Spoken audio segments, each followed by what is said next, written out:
Huh. Well, we're back. We back at it. We back at it again. And if we have to, we back at it again and again and again. Apologies for my tardiness. Friends, fans, family. Working with a new system, new recording system here.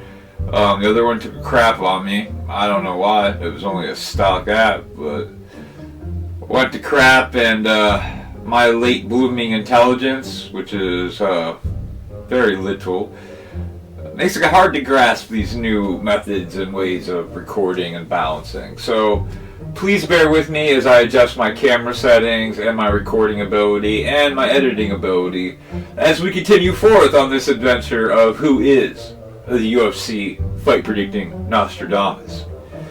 So before we go ahead, like I said, please forgive me. And if you have any recommendations for some good software or cameras to use to do this kind of stuff, hey, hit me with it. I'm down. Let me look into it at least let me look into it. Comment below with that. But here we are. We just passed, we're going on to UFC 309, but we got to talk about UFC 308 really quickly. I know you have stuff to do. I have stuff to do. Let's not take all day doing this. Let's just rush through it. Make this your favorite real quick podcast, YouTube clip video session thing in the world. Okay, last time, in the last episode, UFC 308. In case you forgot, Pirate Guy versus Pastrami Guy. And the Pirate, named after the Pirate, against the guy named after his sandwich. I picked Pirate Guy. Pirate Guy won. Magomed Ankalaev versus Alexander Rakic. I don't know, people were saying different things to me on the pronunciation. I apologize if I didn't know, because I really don't give a shit. So with that being said, I picked Magomed, and Magomed won. Alright, bam, 2. In the featherweight division, we had Leroy Jenkins. No, it's like Leroy Murphy versus Dan Ides. I picked Leroy Jenkins to win. And boom, he did. Okay. Next, moving on, we had Robert Whittaker, Bobby Knuckles versus Khamzat Chimaev. We both know how I felt. We both know how you felt. You weren't sure. I wasn't sure. You made me feel a little anxious, a little anxiety. I didn't know who to pick. You screwed up my whole crap. I wanted to go with Khamzat because of the Danielle fucking, CCC, Cormier Cuddle Club. They're going to drag him down, lay on him, and win it through the rounds by laying on him, having a little Boy Scout slumber party, blah, blah, blah, blah, blah. Yeah, I went with Bobby Knuckles. I was just giving it a chance out of hell, and didn't work. Khamzat wrapped his freaking anaconda arms around freaking Bobby Knuckles' head, and at first they were saying he broke his jaw. Thank God that's not the case. But I guess it's just equally as bad now because he folded all the dude's teeth in. So he has to get that whole thing reset. Probably had to put some kind of a metal plate or something up in his mandible if he wants to keep on going. Who knows the timeout time with that kind of crap. And then of course we had Ilia Topuria versus Max the Blessed Holloway. Woo woo woo! Yep, I also picked Blessed. He lost. He got knocked out. First time in his career by Ilia Topuria in the 3rd round. Can you believe it? I can, but I didn't pick him because I'm dumb. Because I'm a dumb person. Okay? So, I lost those last 2. Bam. Okay, with that being said, that makes me, if you do the scorecard, 17 out of 30, round it up. Why not? 57%. Okay, 57%. I'll take that. We're still moving up. We're still not out of the dark. Hell, we still can't see the daylight. But that's just how stuff is, and that's how it's got to be. Before we go into 309, let's go over some gossip that's been going around. Maybe save you some time so you don't have to look at every single MMA channel. And there's a lot of them, I assure you, out there to know what's going on in the UFC world. You say, hey, I wonder what's going on at the next UFC. Let's go see Crypto Creep's video because it's short, it's quick, it's right to the point. I don't have to hear the same crap over and over again. And at least you'll get the gist of it because by the time the next one comes out, that's only 2 weeks of not being a gossip girl. Can you handle it? Huh? Do you gotta be a gossip girl? Or can I just feed you the gossip around the sport, in 2-week intervals? And maybe if we have a special one like we did in October, we have 2 UFCs in 1 month or whatever, we can find a way to work around that. Okay? So here's the quick gossip. Oh, and like I said, I don't do these sometimes, but sometimes I do. So when I do them, it's because I'm feeling it. And if I don't do them, it's because I'm not feeling it. So how about you leave me alone? Leave future me alone. Okay, thank you very much. First off, Bilal Muhammad is out with the UFC 310. Not happening. Not happening. Everyone's favorite. Allah Akbar! Nope. Don't even bring that crap. There's no blowing up here, Bilal. He's out. Bone infection in his foot. He got it kicking goats outside of Dagestan, or chasing down a new wife. What does it say? Girlfriend? I don't know. No disrespect there. That's only what he posts on X, and I'm pretty sure it's verified. So he's out of 310. Which brings it to point number 2. When they were talking about gossip girl number 2, or whatever. People are like, oh, Pierre is gonna save the card again. He's gonna come in and take 310 again. Pierre, Tama, Camellia. Pierre, no. I know he did put up on X the phone emoji column, but I've also heard Pierre is also hurt. Okay? He's not going to do in 310. He's also filming a movie. That would also make it 5 title defenses in 1 year. That's definitely a way to get into the history books, and I understand the man is getting old, but I don't think he's getting that old that he has to defend a title 5 times in a year.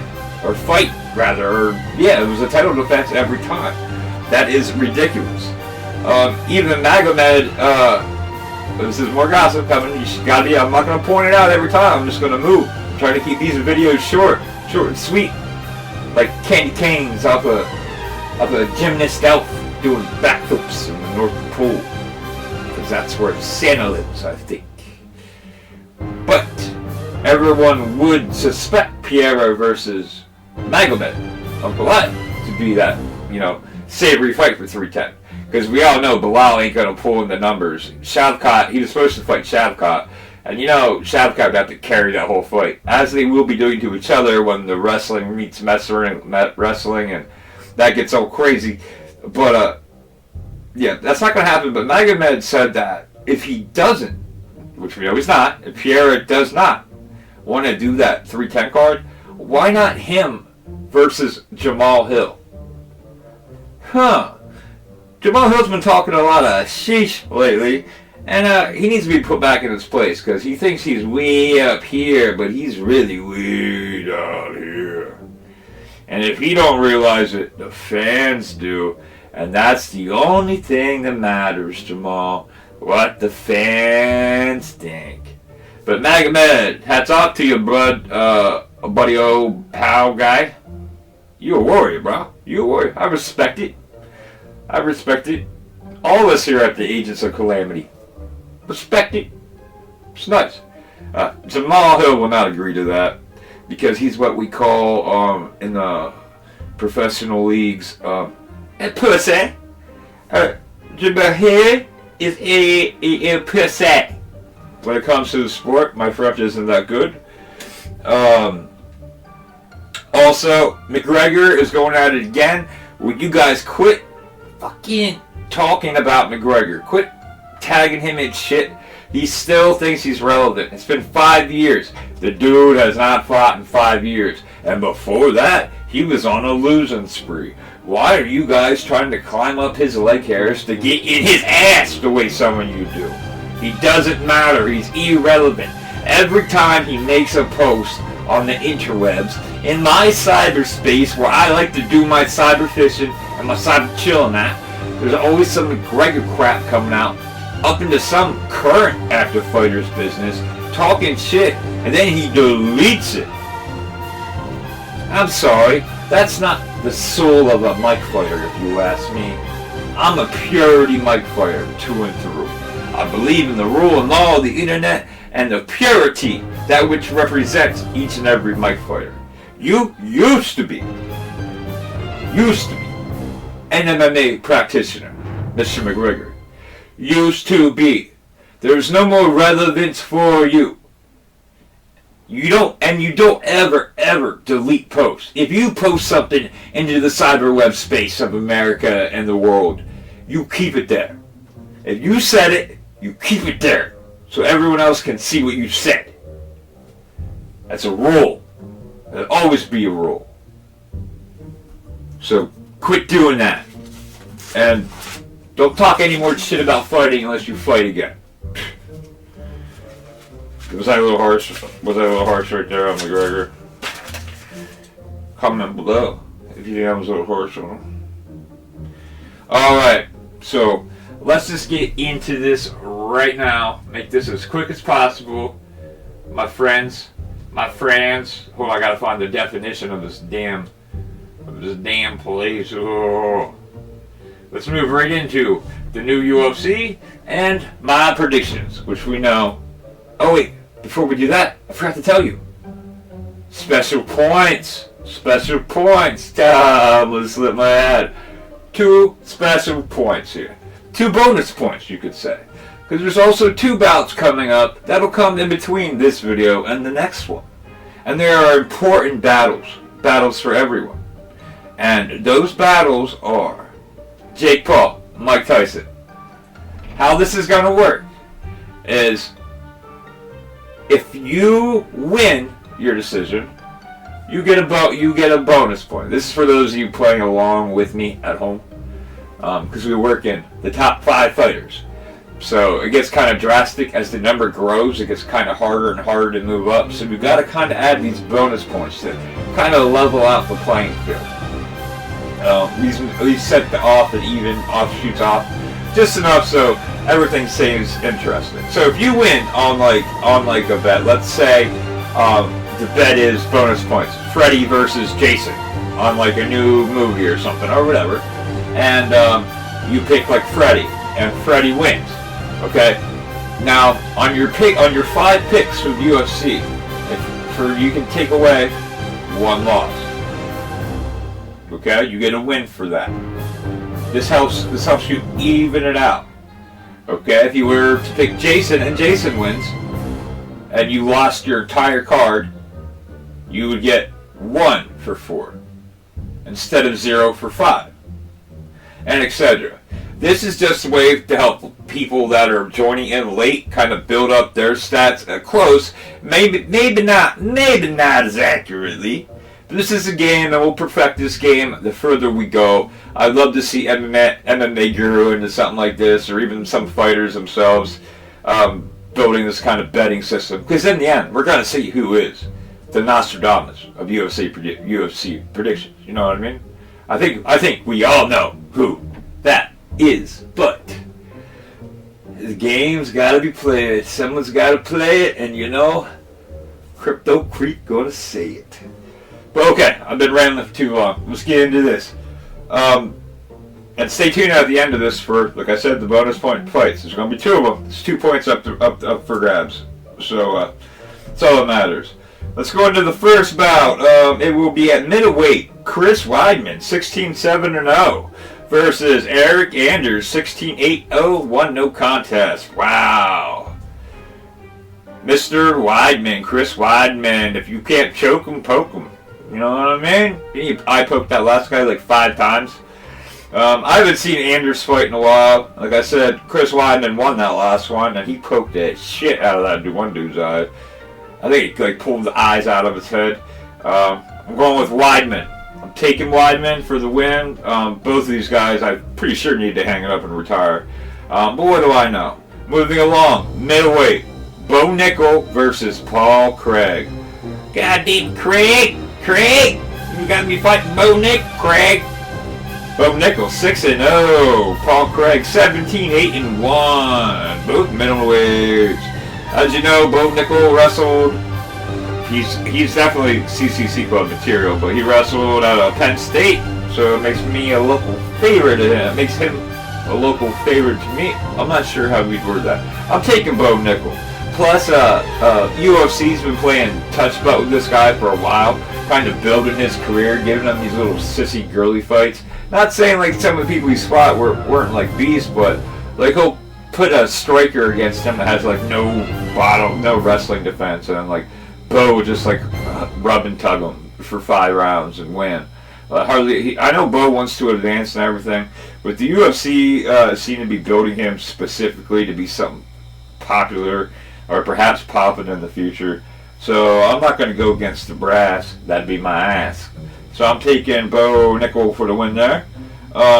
Next up, for women's featherweight, Vivian Araujo, 12-6-0, and Karine Silva, 18-4-0.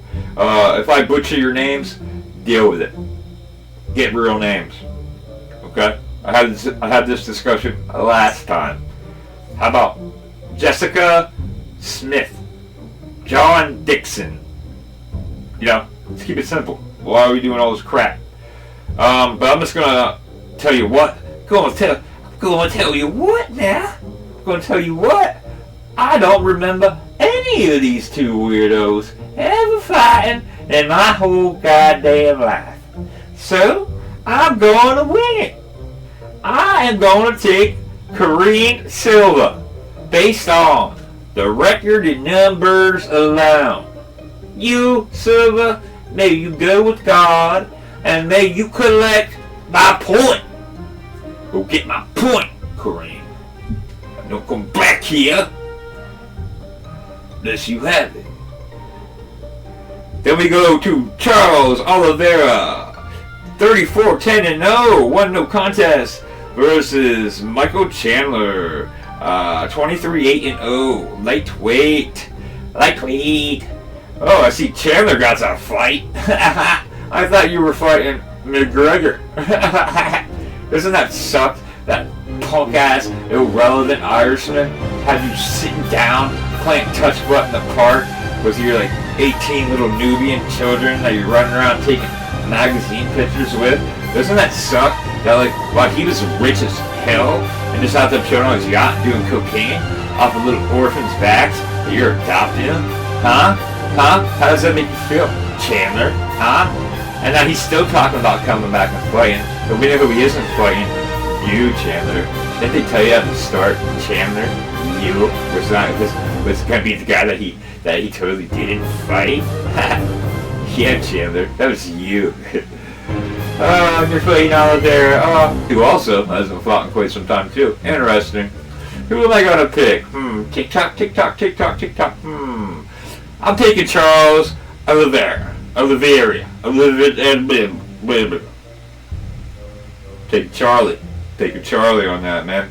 I can just see Chandler getting choked out, but I also can see Charles getting smoked to the floor with all that fire that's been building under Chandler's ass. You don't know what's gonna happen. And finally, the main bout of the night. We've been waiting how many years for this? Old men in the sport, an old king, an old throne, an old sword. We have John Jones, 27-1-1, no contest, versus Stipe Miocic, 24-0 at heavyweight. This is 5 years in the making. Maybe not for Jones, because Jones did like have 3 years off to come back and fought Cyril Gane. He choked out in the first round. Wasn't even much of a fight, but who am I to talk about that? I'm not a journalist. I'm an internet prediction personalist. Okay, I'm a doctor of maybe deciding things that might happen or not happen. If whatever. Shut up. Okay, who are you picking? Comment below with who you pick. You know I'm going with the bomb diggity. John Jones. Say what you want to say about his life outside of the sport and what he does and what he doesn't do. I know what he does do. I know what he does do. A lot to do. He does beat the shit out of people, including his friends and family. So he takes his work home with him. That's all I'm gonna say. I'm taking Jones. We're taking Jones. And those are my pick for UFC 309. Go to www.agentsofcalamity.com to watch all past episodes of my UFC predictions and also the podcast, which comes out who knows anymore with all this stuff breaking down. But go over there and check out some old episodes that you probably might have missed. Once again, this is all satire. Nothing you see here is real. These are all opinions by people that should be unopinionated, and if they were a book, we should burn them. Please like, subscribe, and watch. Tell your friends, share. Hit us up on Instagram at AOC_operatives. You can follow me on X, Twitter, at Flash Attack Jack with no C's. So that would be Flash ATTAKJAK. You know what I mean? No C's. We're not a part of the Premier Cuddle Club here. Go on to Facebook. Join the Facebook group. It's been popping. It's been getting lit up. And a lot of new active members. We talk about the craziest, weirdest stuff. I'm sure you'll find something to like. It's definitely can entertain anyone for at least an hour as you scroll through it. And you thought I forgot the bonus points. I did not. The first bonus point match. You know what it's going to be. You know where I'm going to go with this. The reason we're doing these as bonus points because I don't watch the other sports enough to really get involved with them. And I just think it's a good moment, like an A versus B scenario thing. And for us, prediction artists in the community, we need to know this kind of stuff. Okay, so the first one is Jake Paul versus Mike Tyson. It's a hard one. Okay, it's a hard one. This could be a free point for you. This could be a way to build yourself up, back up in the point system, and you know what I mean? Regulate a little bit. Put your foot down. It's boxing, so I'm thinking boxing's been rigged for years. I don't see that. I see Jake putting everything behind his boxing brand. And Tyson, he was glorious at his time, but he came out of retirement, came back, fought. I don't know if he won, probably lost, but he's been getting older this entire time. He's 58, probably more than that. And he's versing like this new blood pool. As much as I want to root myself and the legend of my time, and I would love, don't get me wrong, I would love to see him smear Jake Paul. This is a free, ghost point, bonus point system, so I'm taking Jake Paul to win that one. The second bonus point, or ghost point that you could have up in there, is the next president. Will it be Donald J. Trump or Kamala Harris? Now, I'm not going to put my political views out there because, every time I do that, the CIA and the FBI come knocking on Daddy's headquarters. We can't have that. We have too many agents to keep protected. We have so much to do. So little time. So little time. We must operate together as a team. But we still must predict the battle. Because that's what we are. Predictors of battles. So, for the second bonus point. Trump versus Harris. Who will be our next president? Well, boys, you know how I am. You know how I bet fights. And this is sure shit a fight if we ever had one. I'm going by the numbers here, kid. I'm going to take Harris for the win over Donald J. I said it. I did. What about you? Write down your picks. Play along with me, with us. Have a little competition going. See who can out-predict who. Although I've been doing pretty good lately, so you better watch your tookus there, bucko. I'm quite the oracle at this point. That being said, if you have any ideas or any cool rule changes for our game that we play, or any new ideas, hit me up. And don't forget to go to the website, www.agentsofcalamity.com. Please like, subscribe, share, comment, do all that good stuff. That all helps us move up the algorithm. I apologize for the delay in this video. May it not happen again, but it probably will because that's how I am and that's how I rock. Thank you. Love all of you guys. Love you, love you, love you, love you, love you. Oh, nice glasses. Oh, Gary, nice to see you today. Goodbye. Doo-doo.